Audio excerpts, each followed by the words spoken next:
최근 한 쿠팡 고객에게 걸려온 전화입니다. 실명을 언급하며 본인인지 확인하더니 발급된 카드를 배송할 예정이라며 집에 있는 시간을 묻습니다. 쿠팡 멤버십에 연계된 카드라는 설명에 신청한 적이 없다고 하자 일단 발급을 중지하겠다고 합니다. 그러더니 쿠팡 개인정보 유출 때문에 명의도용으로 카드가 발급된 것 같다고 안내합니다. 이어 카드사 신고센터로 직접 전화해야 한다면서 전화번호까지 친절하게 알려줍니다. 그런데 실제 번호와 비슷한 가짜 번호였습니다. 이후 가짜 센터에서는 추가 피해 여부를 확인해주겠다며 휴대전화에 원격 제어 앱을 깔라고 유도했습니다. 설치하면 원하는 대로 정보를 빼갈 수 있는 악성 앱이었습니다. 시골에 거주하고 있던 이 고객은 데이터 통신이 원활하지 않아 앱을 설치하지 못해 피해를 모면할 수 있었습니다. 이 밖에도 쿠팡 사태를 둘러댄 뒤 대출이 신청돼 은행 등기가 발송됐다. 피해 보상을 해주겠다며 접근한 사례도 신고됐습니다. 자세히 보지 않으면 쿠팡 공식 메일과 상당히 흡사한 메일 주소를 만들어 활용하기도 했습니다. 경찰은 아직까지 직접적인 2차 피해는 없지만 새로운 수법으로 추가 피해가 우려된다고 경고했습니다. 쿠팡 사칭 사기 수법에 대한 점검을 강화한 경찰은 출처를 모르는 전화번호로 받은 메시지나 인터넷 주소는 누르지 말고 삭제해야 된다고 당부했습니다. MBC 뉴스 도윤선입니다. 쿠팡에서 개인정보 유출 통지를 받은 노모 씨는 최근 신용카드 앱을 열었다가 깜짝 놀랐습니다. 지난달 28일 미국의 온라인 낚시 쇼핑몰에서 $405, 미국 차량 호출 서비스에서 $10, 또 다른 미국 쇼핑몰에서 $194 등 $600가 넘는 돈이 결제됐기 때문입니다. 딱 제 코스코 쓰는 거하고 딱 쿠팡만 쓰는 카드예요. 그거 아닌 이상 전혀 쓰질 않고 제가 쓴다 할전정 이렇게까지 큰 금액을 이 카드로 저는 긁지를 않아요.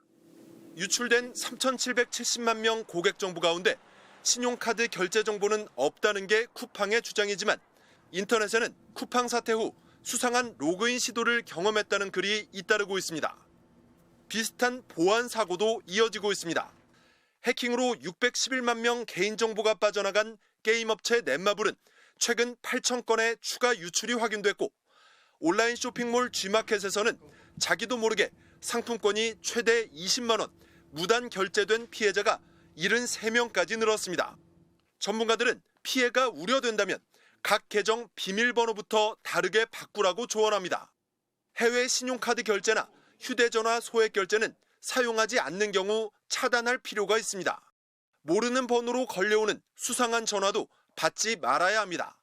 특정 어떤 행위를 요구하는 입력을 하라든가 아니면 정보가 유출됐는지 아닌지를 확인해 보고 싶으면 밑에 URL을 누르라든가 이러면 절대 클릭하지 말아야 됩니다. 정부가 운영하는 털린 내 정보 찾기 서비스를 이용하면 내 개인정보가 다크웹 등에 떠도는지 파악할 수도 있습니다. 정부는 오늘 관계부처 회의를 열고 쿠팡처럼 정보보호 관리체계 인증을 받은 기업에서 심각한 유출 사고가 일어날 경우 인증을 취소하는 방안도 추진하기로 했습니다. MBC 뉴스 이준입니다. 지난달 16일 저녁 한 쿠팡 회원이 받은 이메일입니다. 메일 제목에 이름과 주소, 전화번호와 함께 귀하의 개인정보가 유출될 수 있습니다 라고 적혀 있습니다. 본문에는 배송지 주소 5곳과 현관 출입 방법, 그리고 최근 구매한 물품 15개 목록과 수량까지 나와 있습니다. 누군가 송두리째 빼간 겁니다. 소름이 너무 쫙 돋았죠. 도대체 누가 나한테 보냈는지 그리고 이게 어디서 유출된 건지 되게 좀 혼란스럽고. 박 씨는 쿠팡 온라인 고객센터에 연락해 피해 정보가 일치한다며 데이터가 유출된 것 같다고 신고했습니다. 신고를 접수한 지 2주일이 다 돼서야 쿠팡은 고객들에게 알렸습니다. 그런데 개인정보가 일부 노출되는 사고가 발생했다고 했습니다.